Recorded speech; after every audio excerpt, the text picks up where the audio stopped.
ഓണം കുറിപ്പ്. ചാനൽ ഇതുവരെ സബ്സ്ക്രൈബ് ചെയ്യാത്തവർ സബ്സ്ക്രൈബ് ചെയ്ത് ബെല്ലൈക്കൺ എനേബിൾ ചെയ്യുക. എന്നാലാണ് ഞങ്ങളിടുന്ന പുതിയ വീഡിയോയുടെ നോട്ടിഫിക്കേഷൻ നിങ്ങൾക്ക് ലഭിക്കുകയുള്ളൂ. മലയാളികളുടെ ദേശീയ ഉത്സവമാണ് ഓണം. മലയാളത്തിലെ ആദ്യ മാസമായ ചിങ്ങത്തിലാണ് ഓണം ആഘോഷിക്കുന്നത്. ഐശ്വര്യത്തിൻ്റെയും സമ്പൽ സമൃദ്ധിയുടെയും ആഘോഷമാണ് മലയാളികൾക്ക് ഓണം. ഓണം വിളവെടുപ്പിൻ്റെ ഉത്സവം കൂടിയാണ്. പണ്ട് 10 ആയങ്ങളിൽ നെല്ല് നിറഞ്ഞിരുന്നത് ഓണത്തിനാണ്. അതുകൊണ്ട് തന്നെ ഓണത്തിനെ കേരളത്തിൻ്റെ കൊയ്ത്തുത്സവം എന്നും വിശേഷിപ്പിക്കാറുണ്ട്. ജാതി മതഭേദമന്യേ ലോകത്തുള്ള എല്ലാ മലയാളികളും ഓണം ആഘോഷിക്കുന്നു. മഹാബലി തൻ്റെ പ്രജകളെ കാണാൻ വർഷത്തിലൊരിക്കൽ എത്തുന്ന ദിവസമാണ് ഓണം എന്നതാണ് ഐതിഹ്യം. ചിങ്ങമാസത്തിലെ അത്തം നക്ഷത്രം മുതൽ തിരുവോണം വരെയുള്ള 10 ദിവസങ്ങളിലാണ് ഓണം ആഘോഷിക്കുന്നത്. ഒന്നാം ഓണം ഉത്രാടം നാളിലും, രണ്ടാം ഓണം തിരുവോണം നാളിലും, മൂന്നാം ഓണം അവിട്ടം നാളിലും, നാലാം ഓണം ചതയം നാളിലും എന്നിങ്ങനെ ആഘോഷിച്ചു പോരുന്നു. അത്തം നാൾ മുതൽ ഓണപ്പൂക്കളം ഒരുക്കിയാണ് നമ്മൾ ഓണത്തെ വരവേൽക്കുന്നത്. ഒന്നാം നാൾ ഒരിനം പൂവ് കൊണ്ട് പൂക്കളം ഒരുക്കുന്നു. രണ്ടാം നാൾ 2 ഇനം പൂക്കൾ കൊണ്ടും, മൂന്നാം നാൾ 3 ഇനം പൂക്കൾ കൊണ്ടും പൂക്കളം ഒരുക്കുന്നു. അങ്ങനെ ഓരോ ദിവസം കഴിയുന്തോറും പൂക്കളത്തിൻ്റെ വലിപ്പം കൂടിക്കൊണ്ടേയിരിക്കും. ഉത്രാടം നാളിൽ നമ്മൾ പരമാവധി വലിയ പൂക്കളം ഒരുക്കുന്നു. മൂലം നാളിൽ ചതുരാകൃതിയിലാണ് പൂക്കളം ഒരുക്കേണ്ടത്. ഓണത്തെക്കുറിച്ച് പല ഐതിഹ്യങ്ങളും പറയുന്നുണ്ട്. കള്ളവും ചതിയുമില്ലാതിരുന്ന ഒരു ഭരണകാലമായിരുന്നു മഹാബലിയുടേത്. ആ ഭരണത്തിൽ അസൂയ തോന്നിയ മഹാവിഷ്ണു വാമനൻ എന്ന ബ്രാഹ്മണ ബാലനായി അവതരിച്ചു.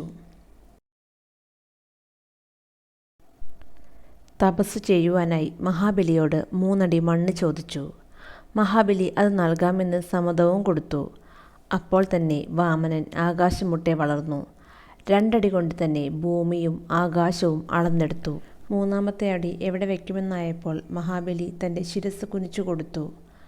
വാമനൻ 3-ാമത്തെ കാൽപാദം തൻ്റെ ശിരസിൽ വെച്ചു.